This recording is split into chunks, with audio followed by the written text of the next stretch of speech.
শুকনো মরিচগুলি উঠাই আমি একটা ইলিশ মাছ দেব এবং সঙ্গে একটু পানি আর হলুদ। এটা আপনারা স্কিপ করতেও পারেন, আপনারা হলুদ স্কিপ করতে পারেন, সমস্যা নেই।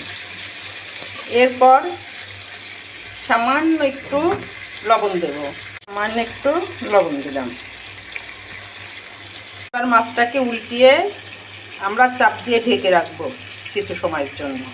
ঘ্রাণ বের হয়েছে, এই পর্যায়ে মাছটা আমি উল্টিয়ে দেবো। আরও কিছু সময় হোক। ভাজা হয়ে গেছে, ভাজা না এটা আদা ভাজা, আদা সিদ্ধ, যাই হোক হয়ে গেছে। এটা আমার এখন ভর্তা করার পালা। ভর্তা করে দেখিয়ে দেবো কিভাবে ভর্তা করতে হয় সুস্বাদু।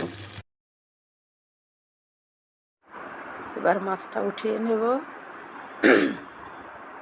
উঠিয়ে নিয়ে আজকের রেসিপি ইলিশ ভর্তা, ইলিশ মাছ ভর্তা। ঠিক শুনছেন। সর্বপ্রথম আমি কিছু মরিচ ভেজে নেব, কিছু শুকনো মরিচ ভেজে নিলাম। শুকনো মরিচগুলো তুলে নেওয়ার পরে শুকনো মাছটা এড়িয়ে নেব।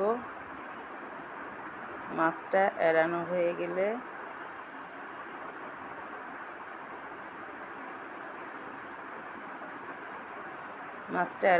শুকনো মরিচগুলো চেটকে নেব।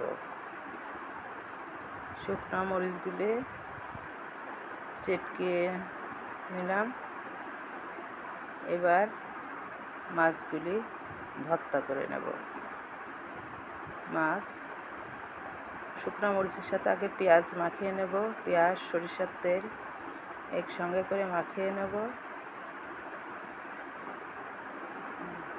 মাখানোর পরে একসঙ্গে মাখিয়ে নেব। মাখানো হয়ে গেলে আমরা মাখানো হয়ে গেলে এবার মাছ, শুকনো মরিচ, পেঁয়াজ, তেল দিয়ে একসঙ্গে ভর্তা করে নেব। এর মধ্যে ছোট ছোট কাটা আছে, কাটাগুলি কোনো সমস্যা না। বড় কাটাগুলি বুকের কাটা, পিঠের কাটা, বড় কাটাটা ফেলে দিলে আর কোনো কাটা থাকবে না এবং এগুলো অনেক সুন্দর খেতে, মজা, খুব সুস্বাদু। ভর্তা করা দেখাবো। ভর্তা সত্যি কি অপূর্ব হয়েছে মাছ ভর্তাটা। রেসিপিটা দেখে নিন আর একবার এভাবে ভর্তা করে খাবেন, খুব সুস্বাদু, অনেক দারুণ লাগছে।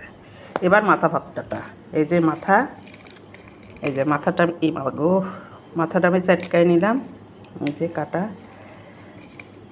এবার মাথার মধ্যে পেঁয়াজ মরিচ দেব। এই যে এটা হচ্ছে মাথা ভর্তা। যাক, আজকে আমাদের রেসিপি শেষ। এটা হচ্ছে ইলিশ মাছের ভর্তা, এটা হচ্ছে ইলিশ মাছের মাথা ভর্তা। এভাবেই খেয়ে দেখবেন, দারুণ সুস্বাদু।